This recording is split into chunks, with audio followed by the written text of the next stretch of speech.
إن الحمد لله نحمده ونستعينه ونستغفره ونعوذ بالله من شرور أنفسنا ومن سيئات أعمالنا من يهد الله فلا مضل له ومن يضلل فلا هادي له أشهد أن لا إله إلا الله وحده لا شريك له وأشهد أن محمدا عبده ورسوله الذي لا نبي بعده والصلاة والسلام على نبي المرسلين وعلى آله وأصحابه ومن تبعهم بإحسان إلى يوم الدين. Amma ba'du. Para hadirin sidang Jumat rahimakumullah. Sebelum khatib menyampaikan khutbah, perlu kiranya diingatkan terlebih dahulu tentang kemuliaan yang Allah Subhanahu wa taala berikan kepada kita di dalam satu minggu. Allah Subhanahu wa taala memberikan satu hari yang istimewa, yaitu hari Jumat sebagai Sayyidul Ayyam, sebagai raja bagi seluruh hari. Dan di dalam hari Jumat ini Allah Subhanahu wa taala mengkhususkan sebagaimana disebutkan oleh Rasulullah SAW di dalam hadis. Ada saat-saat istimewa yang tidak boleh kita luput dari saat-saat istimewa itu. Dijelaskan dalam hadis bahwa saat istimewa itu adalah ketika khatib naik mimbar sampai selesainya dilaksanakan sholat Jumat. Maka mari kita memanfaatkan saat istimewa yang Allah berikan kepada kita untuk bertaqarrub, mendekatkan diri kepada Allah. Jangan sampai kita tergoda oleh setan yang biasanya selalu menggoda kita untuk menjauhkan kita dari Allah Subhanahu wa taala. Makanya kata Rasulullah, barang siapa yang berbicara ketika hari Jumat, ketika dalam pelaksanaan sholat Jumat, ataupun menegur temannya, apalagi kalau mengantuk dan tidur, ya faqad laghaw, maka sungguh mereka sia-sia ibadah Jumat mereka. Dan mari kita menundukkan hati kita untuk sama-sama mendekatkan diri kepada Allah Subhanahu wa taala di saat-saat yang mulia ini, agar kita menjadi orang yang dicintai dan diridhoi oleh Allah Subhanahu wa taala. Para hadirin jamaah Jumat rahimakumullah, dalam kesempatan yang mulia ini khatib hendak menyampaikan pentingnya bepergian ataupun rihlah di dalam mencari ilmu. Ar-rihlatu fi talabil ilmi, di mana Allah Subhanahu wa taala menyatakan kepada kita melalui kisah Nabi Musa alaihissalam. Ketika ditanya oleh Allah Subhanahu wa taala, ataupun ada seseorang yang bertanya, yang datang kepada Nabi Musa lalu bertanya, siapakah orang yang paling tahu di muka bumi ini? Siapakah orang yang paling berilmu di muka bumi ini? Nabi Musa alaihissalam menjawab, aku. Karena Nabi Musa tidak tahu lagi bahwa di muka bumi ini, karena dia sebagai utusan Allah, tidak tahu ada orang yang lebih tahu daripada Nabi Musa alaihissalam. Maka kemudian beliau mengatakan, saya. Tetapi kemudian ditegur oleh Allah Subhanahu wa taala, jangan kau mengatakan seperti itu. Jangan kau merasa sudah menjadi orang yang paling berilmu, menjadi orang yang paling tahu di muka bumi ini. Maka oleh Allah Subhanahu wa taala diberitahu ada seorang hamba yang mengetahui ilmu yang tidak engkau ketahui. Maka Allah Subhanahu wa taala menyuruhnya untuk, dan bahkan Nabi Musa alaihissalam bertekad untuk mendatangi orang tersebut yang kita kenal dengan Nabi Khidir alaihissalam atau Nabi Khadir alaihissalam.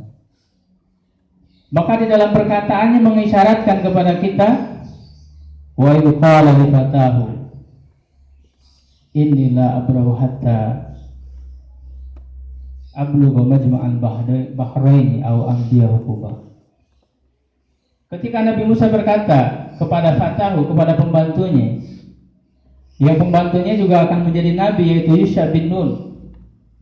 Beliau mengatakan, La abrahu, aku tidak akan pernah berhenti hatta ablugha majma'al bahraini, sampai aku tiba di pertemuan dua laut, di mana di sana tempat Nabi Khidir berada. Au amdiyahu Quba, ataupun aku melalui waktu yang bertahun-tahun lamanya. Ini menunjukkan pentingnya untuk bepergian, rihlah untuk mencari ilmu. Karena ciri orang beriman, ciri orang yang mendapat hidayah adalah dia dibukakan hatinya oleh Allah untuk belajar, untuk menerima ilmu.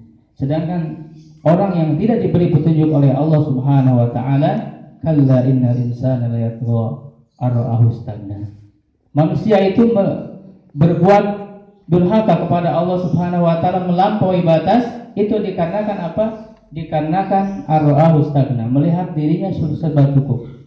Melihat dirinya sudah merasa cukup dengan ilmu yang dia miliki.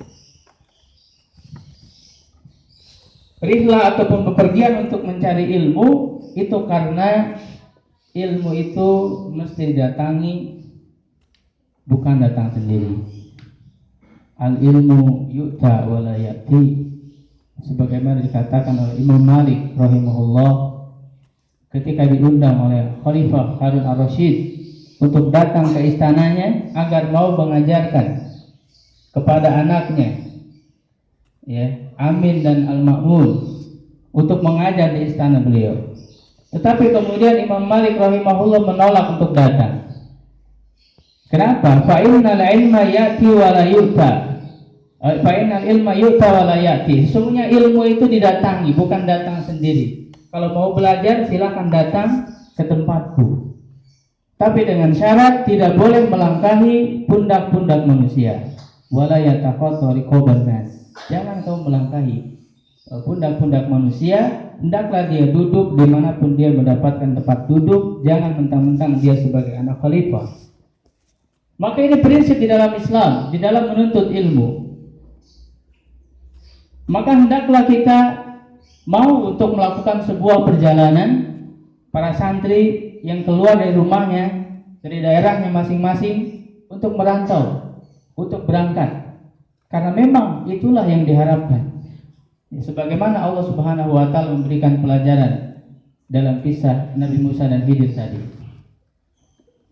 Bahkan Ibnu Abbas rahimahullah radhiyallahu anhu, seorang sahabat yang dikenal sebagai orang yang sangat berilmu, bahkan di usianya yang sangat muda, ya, karena beliau ketika Rasulullah SAW wafat, usia beliau itu 13 tahun, masih sangat muda sekali.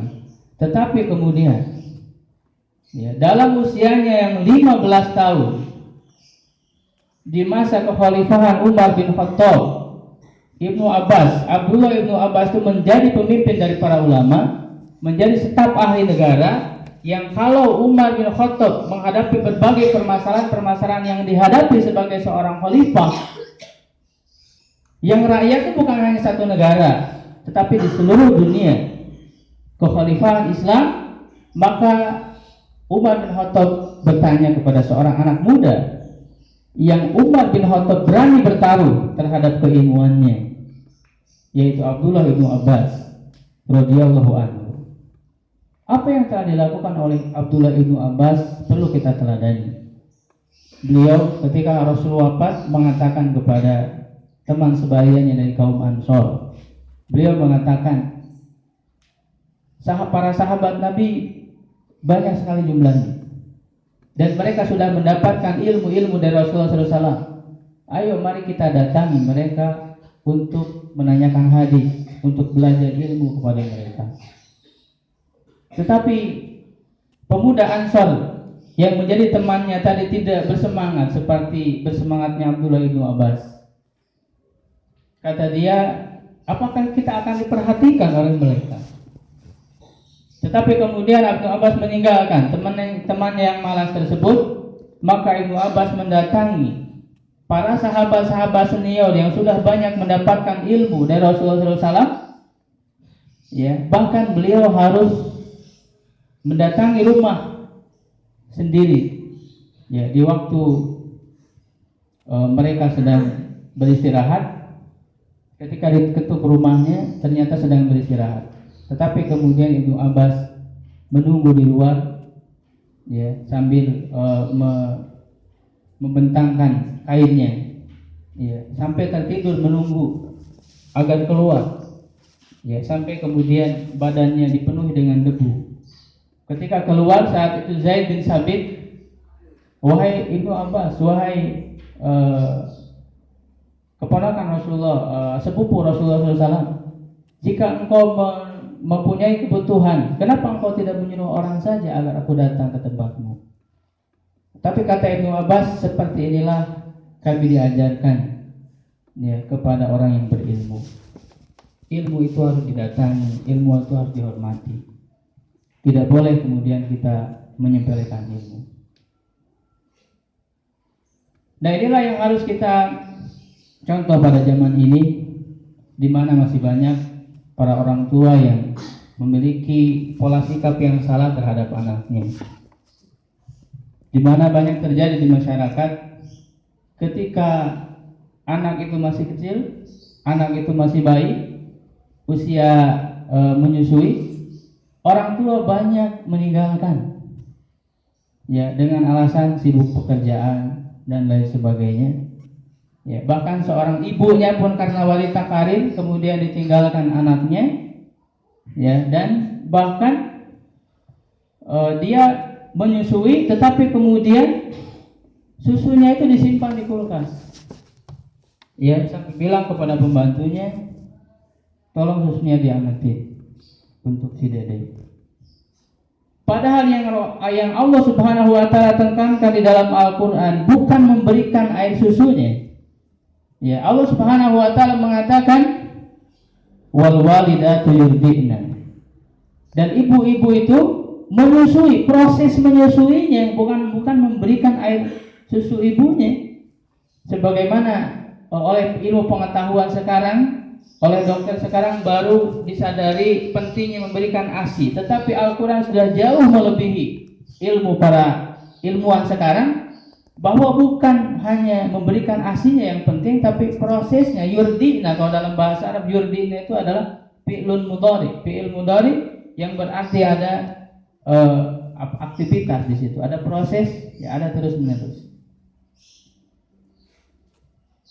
Ketika masa kecil seringkali ditinggalkan oleh orang tuanya, padahal usia menyusui bahkan sampai usia 5 tahun itu adalah usia milik orang tuanya, yang harusnya jangan kemudian ditinggalkan, ya, jangan dititipkan ke penitipan anak.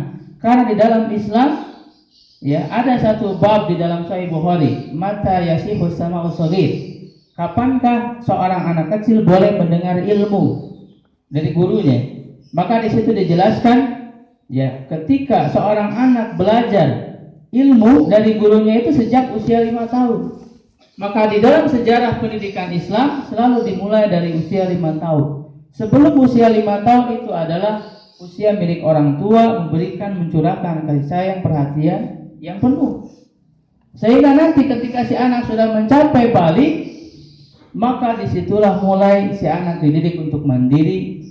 Bahkan di dalam Islam itu seorang anak laki-laki sebagaimana dijelaskan di dalam Subul Salam, ya, syarah dari kitab Bulughul Maram, dijelaskan bahwa seorang anak ketika mencapai balik, kalau laki-laki, ya, itu kewajiban orang tua memberikan nafkah sampai anak laki-laki balik. Artinya ketika anak sudah balik, sudah harus belajar untuk mandiri. Sedangkan untuk anak perempuan, sampai anak perempuan itu menikah. Nah, tetapi yang terjadi sekarang adalah terbalik. Ya, ketika usia anak kecil itu banyak ditinggalkan oleh orang tuanya, tetapi ketika anak sudah sampai di usia balik, justru orang tua tidak mau berpisah darinya, tidak mau berpisah dengan anaknya. Padahal usia balik itu sudah harus dilepas, disuruh mereka merantau, mencari ilmu, bepergian ke sana kemari, mencari ilmu, mencari pengalaman hidup sebagai bekal bagi mereka. Barakallahu fiikum.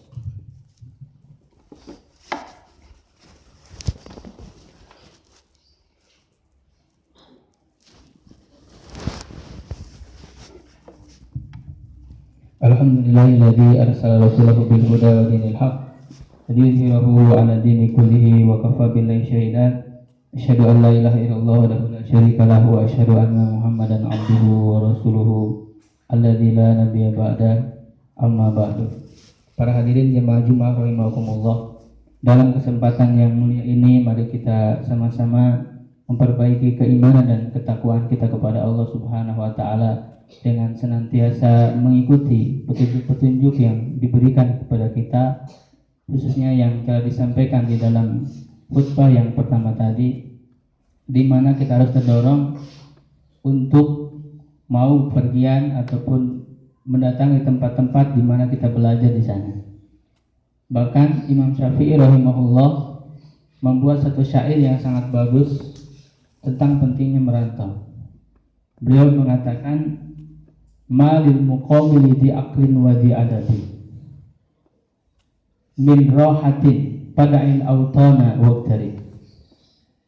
Kata Imam Syafi'i rahimahullah, malil muqawili di aklin wa di adab, bukanlah tinggal di tempat tinggal itu bagi orang yang berakal dan bagi orang yang beradab, min rohatin, suatu ketentraman, suatu kedamaian, fadail auton, maka tinggalkanlah negerimu, waqtarib, dan jadilah orang asing.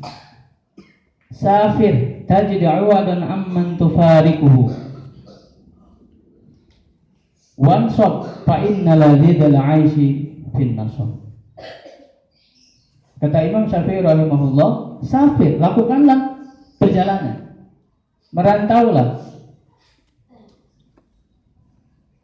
Safir, maka merantaulah. Kata Imam Syafi'i rahimahullah, tajid iwadan, maka kamu akan mendapatkan pengganti amman tufarikuhu, dari orang yang kamu cintai. Ya, mungkin para santri banyak meninggalkan orang yang dicintai di rumahnya, meninggalkan ayahnya, meninggalkan ibunya, meninggalkan saudara-saudaranya. Kata Imam Syafi'i, kamu akan mendapatkan pengganti, tajid, teman-teman yang ada di sini, di pesantren ini. Ya, wansab fa innal ladzal aishi fin nasab, maka bersusah payahlah, berjerih payahlah, bekerja keraslah, fa innal ladzal aishi, maka sesungguhnya kelezatan hidup, kenikmatan hidup itu fin nasab, ada di dalam kelelahan. Dunia ini beda dengan surga. Kenikmatan yang bisa kita dapatkan di dunia ini ada setelah kerja keras, ada setelah kita melakukan kelelahan. Sedangkan di surga, untuk mendapatkan kenikmatan itu tidak perlu ada susah payah, tidak perlu ada berlelah-lelah. Maka untuk mendapatkan nikmat surga yang tidak perlu berlelah-lelah itu, marilah kita sejenak, sementara untuk berlelah di muka bumi ini di dalam mencari keridhaan dan cinta dari Allah Subhanahu wa taala. Rabbana atina fid dunya hasanah wa fil akhirati hasanah wa qina adzabannar. Aqulu qouli hadza wa astaghfirullah li wa lakum. Wassalamu alaikum warahmatullahi wabarakatuh.